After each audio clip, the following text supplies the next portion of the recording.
عموماً کہتے ہیں نا کہ امام حسین علیہ السلام کو کس نے قتل کیا؟ شیعوں نے بے وفائی کی، کوفیوں نے بے وفائی کی۔ کوفہ میں شیعہ تھے، انہوں نے بے وفائی کی، ساتھ نہیں دیا، عہد کیا، بلایا، دعوت دی، حمایت نہیں کی۔ جی جی، کیا آپ اس کی بات سمجھے کہ یہ کیا کہنا چاہتا ہے؟ اگر آپ کو اس کی بات سمجھ نہیں آئی تو آپ ایک مرتبہ دوبارہ ویڈیو دیکھیے، ضرور آپ کو سمجھ آ جائے گی۔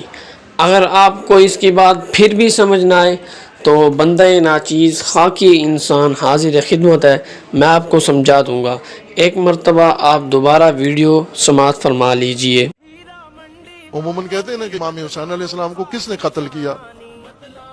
شیعوں نے بے وفائی کی، کوفیوں نے بے وفائی کی۔ کوفہ میں شیعہ تھے، انہوں نے بے وفائی کی، ساتھ نہیں دیا، عہد کیا، بلایا، دعوت دی، حمایت نہیں کی۔ جی، امید ہے کہ آپ کو اب سمجھ آ گئی ہوگی کہ یہ کیا کہنا چاہتا ہے۔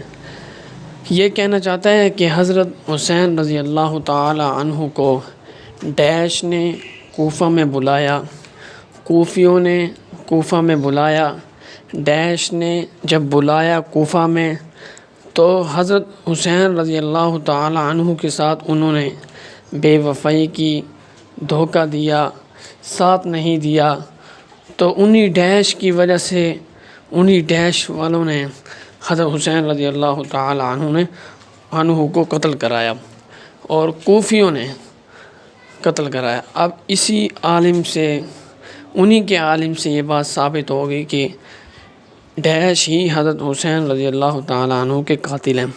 اب اگر کوئی ڈیش میں سے کوئی ایک آدمی بھی کھڑا ہو جائے اور یہ دعویٰ کرے کہ قاتل حسین سنی ہے ڈیش نہیں، تو پھر ان ڈیش والوں کو ڈوب کر مر جانا چاہیے۔